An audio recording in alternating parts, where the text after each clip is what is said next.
So I went with this setup, even though it's not really anything I needed to do.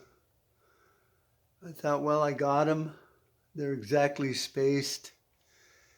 And if I ever need to change out these, I could just slide them out real quick. And I can wipe them down, clean them, keep crud from getting on it. And so that's what I'm going to do. So then these bad boys are going to get bolted on to here because it looks like I got bolt holes there. That'll work. And then I'll have the other one over here. And I can probably put another hole in there if I choose to get more strength. But I'm not sure if I'm going to have to do that. Well, it seems like audio is working fairly good, so this is where I'm at now. Hard to see because I painted it all black, but I did put those cool, they're just the cheap bolts, but they're shiny. It's a nice contrast. Obviously, I can raise this up all the way up here. I guess if I needed to, I don't see a need to, but I have it drilled all the way through. If you can see that, kind of, sort of. And seems to work real nice now. There's no flex in it, not really to speak of. I did notice that I have a little bit of an issue with these not being perfectly parallel, but I haven't gotten to squaring things up yet, so I'm not going to worry about it just yet. I still need to get some kind of caps on this so it doesn't pull out, or I might cut it, but I hate, they're both perfectly 6 feet long, and I hate cutting them down to a goofy size because I might tear this all apart anyway, again, because that's what the fuck I do. But so far, it's looking pretty good. I still got a little bit of painting to do, and I think I'm going to put something up on these here because it's just, layers of particle board and MDF. It looks kind of shitty. So we'll see about that. I'm at a point now to where I can actually level it because you can see just by looking at it that it's not super level. Of course, the floor in here is not super level. But I do have, on the legs, I have a way of leveling them. I have bolts up and through there to where I can level the table itself anyway, because I knew this room was kind of a mess. So there that is. And then I'm going to do, I don't know what it's called. I think it's right there, Everman belt drive system. So you can kind of see how the two belts lock together and it runs up and over and then back that way. And it really keeps the belts flat except the one area, kind of like a ripple in a hose, it kind of runs across. And it's supposed to stop backlash and stretching of the belt. So I'm going to give that a try. Here's the next plan is going to be this is out of wood, but I'm going to build it out of metal.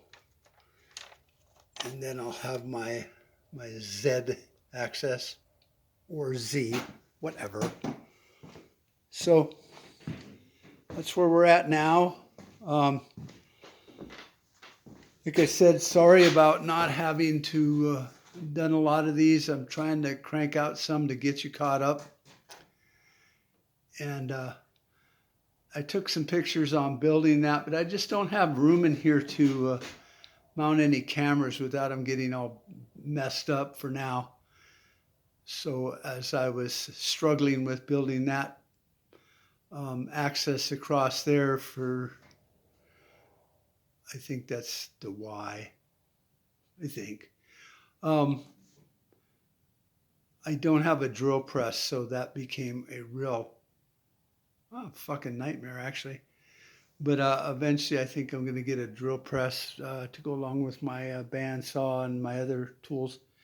And that would have made that a lot easier, clamping it together and drilling through everything at one time and at a 90 degree. Whereas if you're doing it by hand, I don't care how cool you think you are. If you get off just a little bit, they don't line up, especially when you're going through a 2-inch piece of, metal. It's tubing, but still, your drill bit can get off just a little bit. And then when you try to run everything through, it doesn't work. I ran those bolts that hold the gantry together here all the way through because for that very reason, I couldn't get them lined up right.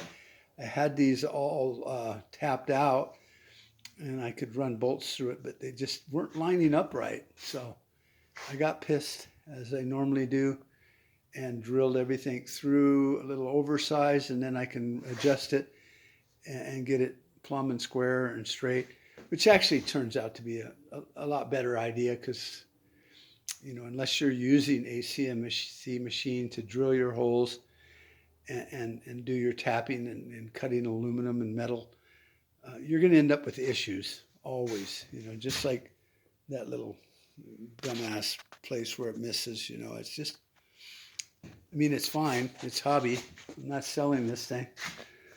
But I saw one other guy on YouTube. I think it was, his name was, this is really, DREZ20001 on his channel. It's upside down, but you can kind of figure out what I'm saying.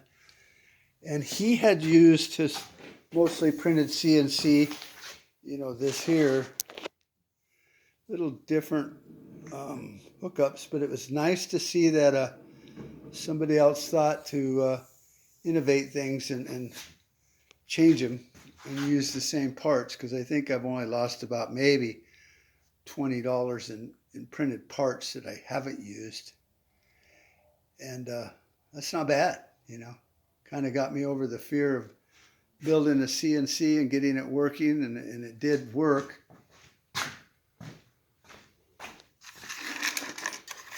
I had issues, but it did work because there's the infamous crown I drew with the marker. And then the next time it went crazy and ran off the road, drunk driving. So his channel, he uses these for linear rails, and I think they're actually pretty freaking cool. I've seen linear rail builds before, and that's pretty much the same way, other than using a piece of angle iron or something like that. So all right, you guys all take care. Bye bye.